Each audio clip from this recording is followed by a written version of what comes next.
난 75세 때 은퇴했거든요. 그리고 저는 굉장히 삶이 굉장히 뭐라 그럴까, 달라질 거라고 생각했거든요.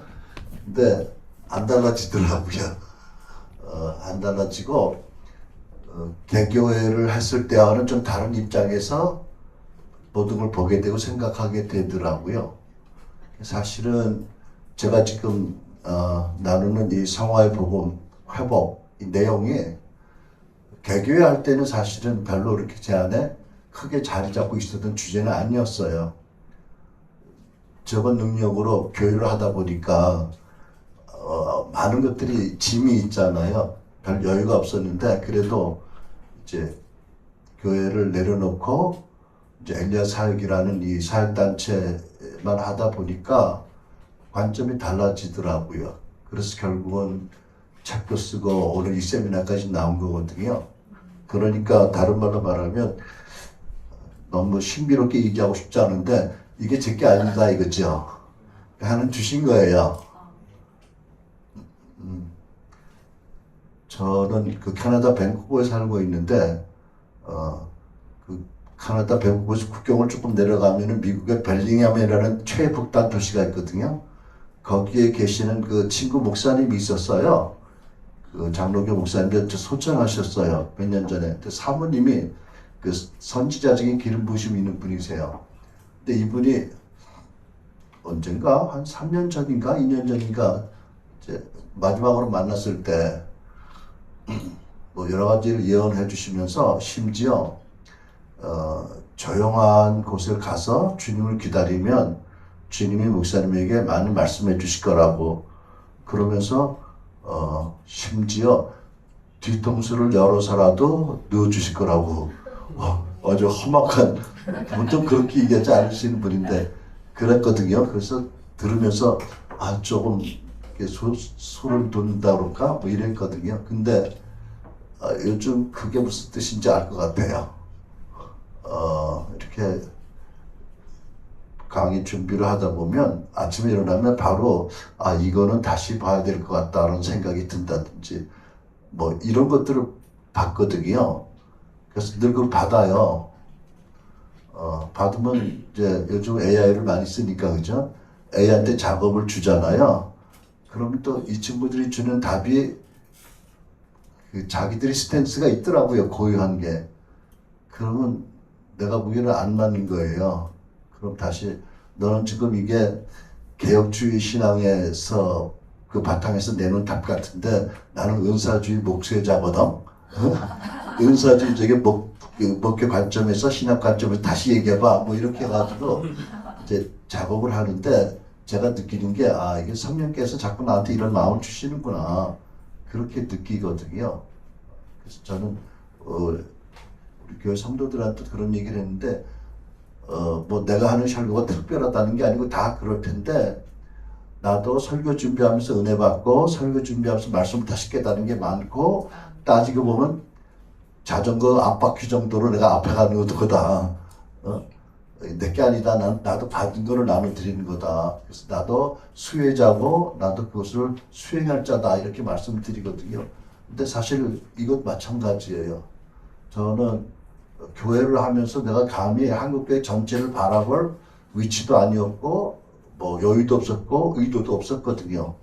근데 이제 담임 목회를 내려놓고 저희들이 소위 속사람의 치유, 내적 치유를 하잖아요. 샘프트 목사님 여러분들 책을 보셨는지 모르는데 좀 대단한 분이거든요. 근데 우리 저 친구가 나를 샘프트 목사님과 동급으로 올려놓은 건 좀 크게 잘못한 것 같고 저는 샘프트 목사님 제자 중에 한 사람이고요. 근데 어쨌든 그 속사람의 치유, 내적 치유를 하다 보니까 뭐를 발견하게 되냐면 한국교회에 근본적으로 성화의 복음이 부재하구나 없구나 그걸 보게 된 거예요. 그래서 이게 보통 일이 아니더라고요. 뭐 곧 자세히 설명을 드리겠습니다만은 한국교회가 이렇게 쇠락하는 길을 가고 있다면 원인이 있지 않느냐? 반드시 모든 일에는 원인이 있겠는데 주 원인이 무엇일까? 찾아본 게 결국은 제가 보기에는 교회가 가장 중요한 하나님의 말씀인 거룩과 성화를 안 가르치고 있다. 그럼 어떡할 건가를 할 때 책을 쓰라는 생각이 드는 거예요. 책을 써야 되겠다. 그래서 이제 책을 쓰기 시작을 했고 계속 그것들을 하나님께서 계속 이렇게 업그레이드를 시켜주신 것 같아요. 이제 보다 보면 여러 가지 신학적인 관점들이 신학 운동마다 다 다르잖아요. 그죠? 그러니까 특별한 곳에 부딪힘 없이 그러나 가장 중요한 진리를 전하기 위해서는 많은 노력도 필요하더라고요. 그래서 이렇게 하고 있는데 근데 이제 성경에 보면 마지막 때 엘리야가 와서 모든 것을 회복하리라고 하셨잖아요. 그리고 재림이 있다고 말씀하셨어요. 근데 제가 믿기는 뭐 엘리야라는 이름을 써서가 아니라 엘리야의 영을 하나님께서 마지막 때에 많이 부어주실 텐데 그 엘리야 영이 하는 일 중에 하나가 첫째는 무엇이냐면 아까 얘기한 것처럼 말라기서의 말씀처럼 치유를 통한 관계 회복, 그렇죠? 대표적으로 부모와 자녀의 관계 회복이다. 그것은 결국 아버지와 하나님과의 바로 될 것이다. 이런 것이 이제 중요한 주제고 요즘 이 시대 하나님 하시는 또 하나는 성화의 복음의 회복이 그 중에 하나일 거다. 제일 먼저일 거다라고 생각하는 거예요. 만물을 회복하기 전에 성화의 복음이 교회에서 회복되는 것을 하나님 가장 원하실 거다. 이런 생각을 하거든요. 이제 그런 그림을 이제 말씀을 드리고, 그러니까 저는 뭐 제가 신학자도 아니고, 제가 또 뭐 내적 치유를 뭐 공부한 사람도 아니고, 저는 부족하지만 나름대로 하나님께서 이끌어 오시는 대로 또 복음주의에서 신앙을 시작하고 결국 은사주의까지 경험하면서 다양하게 미국, 카나다, 한국에서 이렇게 목회를 하면서 비교적 다양하게 경험을 했거든요. 그러니까 조금 보는 관점이 달랐던 거죠. 그래서 오늘 한국계 문제의 근원이 뭐냐? 여러 가지 이유가 있지만 성화의 부재다. 성화를 안 가리킨다. 그래서 한국교회가 엄청나게 숫자적인 부흥을 했지만 그 다음에 변화되는 사람들이 없기 때문에 실망이 더 컸다. 그것이 결국은 한국교회 쇠락으로 이어졌다라고 보고 그렇다면은 어떻게 될 것인가? 성화의 복음을 다시 회복하는 것이 관건이다. 하나님이 이 시대에 우리에게 주시는 부르심이다라고 믿고요. 이제 그것을 또 생각해 보니까 성화의 복음에 이제 나중에 오늘 강의를 여러분이 들으시면 듣게 되시겠지만 속사람의 치유가 중요한 부분인 거거든요. 왜냐하면 성령께서 하시는 성화를 크게 둘로 나눠보면 그 소급적인 치유 중심의 성화가 있고 전향적인 그런 성화가 있거든요. 그러니까 소급적이라는 것은 이미 발생한 어떤 상황에 대해서 회복하시는 은혜잖아요. 그죠? 전향적이라는 것은 늘 미리 생산적으로 뭐 이렇게 건설적으로 어제 내가 헌목서 때 배운 단어야 건설 성화라는 말을 내가 다시 얘기할 말을 하고 싶은 말이 있는데 하여튼 건설적으로 전향적으로 예방적으로 성화를 시키는 방편이 있잖아요. 그죠?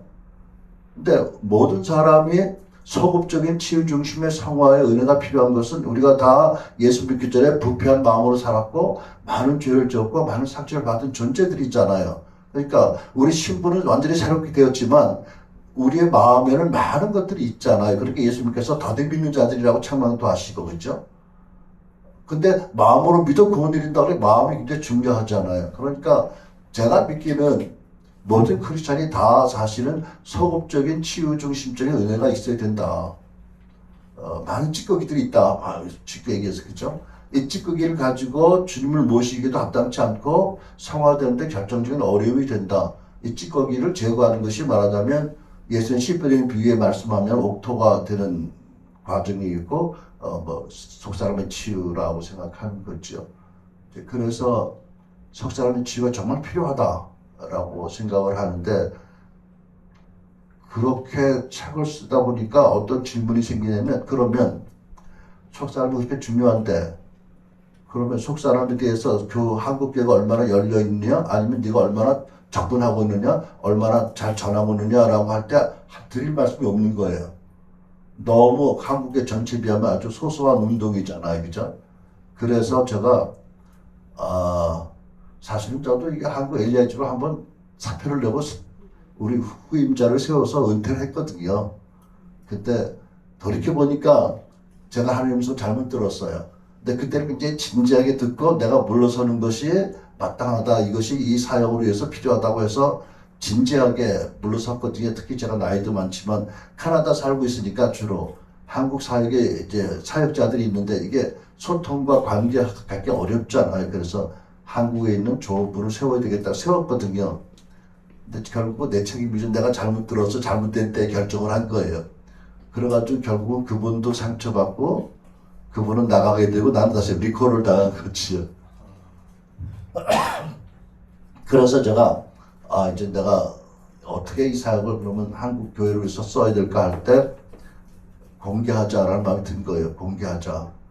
우리에게 주신 모든 가르침의 키들을 다 공개하자. 100%. 그래야 성화를 추구하는 이들에게 우리가 최선을 다할 수 있는 일이 아니냐. 우리 다 사역단체로 오라는 것도 말도 안 되고 올 수도 없고, 그죠? 이것은 전체 교회를 위한 거니까 공개해야 되겠다. 그래서 사실은 학교에서 가르친 내용을 영상으로는 101? 뭐죠? 무슨 101이 있죠? 클래스 어? 클래스 네, 크게 얘기해 주세요. 클래스 101 영상을 올렸거든요. 그러니까 그거를 영상에서 구독을 하시면 6개월 동안 계속 들으실 수가 있으세요. 그 다음에 강사님들의 교재를 강의 노트를 모아다가 제가 감히 좀 보강을 해가지고 책을 만들었어요. 왜냐하면 클래스 101은 1시간 정도로 맞춰야 되거든요. 그 학교 진행 시간 관리상. 그러다 보니까 중요한 것들도 다 못 들어가는 게 있더라고요. 그래서 그거 다 집어넣었더니 1권, 2권 나오는데 1권만 해도 400 몇십 페이지가 되고 엄청 큰 두꺼운 책이 됐어요. 그래서 책도 하고 그 다음에 교재, 우리 학생들이 나누는 교재도 책을 만들어서 시판하자. 그래서 다 오픈한다. 다 까자. 그리고 이것은 성화를 추구하는 여정을 가는 분들이 다 거쳐야 될 한 단계이기 때문에 이것을 폐쇄적으로 우리만 가지고 있는 것은 말이 안 되겠다. 네, 모르겠어요. 천국 가서 세프트 목사님 너 내가 티칭한 거 다 깠다고 이러실지 모르겠는데 설마 그죠? 설마 아니 또 이미 다 저질러진 일인데 뭐 승낙받기는 어려워도 용서받기 쉽잖아, 그죠? 그런 마음으로 이제 책도 다시 출간을 하고 이렇게 오픈을 했습니다. 그래서 저는 이게 한국교회가 소생할 가장 중요한 하나의 길이다라고 믿거든요. 이대로 가면 절대 유럽교회를 따라갈 수밖에 없고 미국 교회도 역시 무너지고 있고 안 된다. 그리고 저는 전부터 그렇게 생각했어요. 다음 세대도 그렇지만 북한을 생각해 보면 현재 한국교회가 가지고 있는 능력과 지식과 경험, 기름 부으심 가지고는 도무지 감당이 안 될 거다. 아마 어쩌면 그래서 하나님께서 남북의 벽을 못 무너뜨리고 기다리실지 모르겠다. 그러면 무엇을 어떻게 해야 되느냐? 라고 생각할 때 저는 그 씨 뿌리는 비유도 그렇지만 우리는 깨끗한 그릇이 되어서 우리 안에 계신 성령의 능력과 예수님의 성품이 나오게 해야 되잖아요. 그죠? 그렇게만 된다면 최고의 능력과 거룩을 가지는 교회가 되잖아요. 그러니까 예를 들면 베드로가 그 미문 앞에서 불구자를 일으켰을 때 뭐라고 말하죠? 왜 이상한 눈으로 나를 쳐다보느냐? 이것은 내가 한 것이 아니다 라고 말했잖아요. 그리고 오직 하나님의 예수 이름을 높이셨다라고 얘기하잖아요.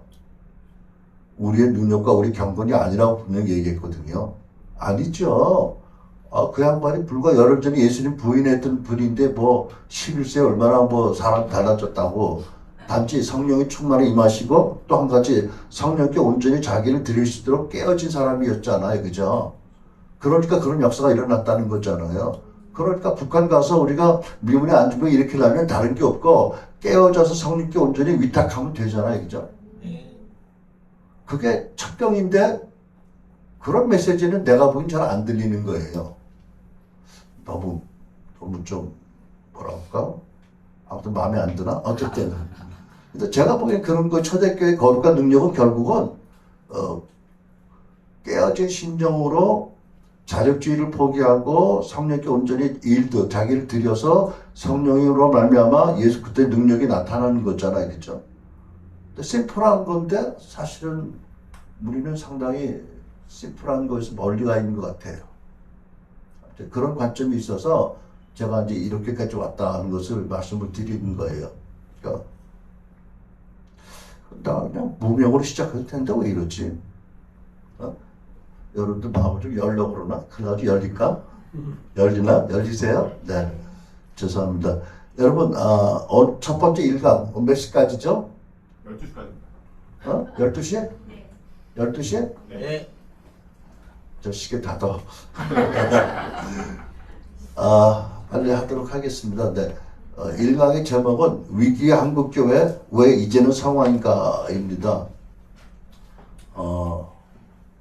그렇죠. 요즘 많은 우리 신실한 성도들이 많이 속상해하고 많이 힘들어해요. 그렇죠? 여러 가지 요즘 보도되는 내용들 보면 참 마음 둘 곳이 없을 정도로 허망하고 허탈하잖아요.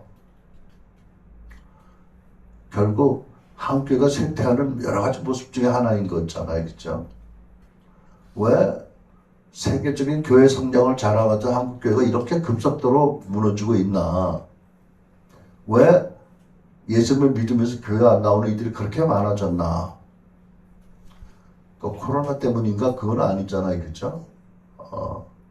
아무튼 이런 근심을 가진 분들이 많이 있다.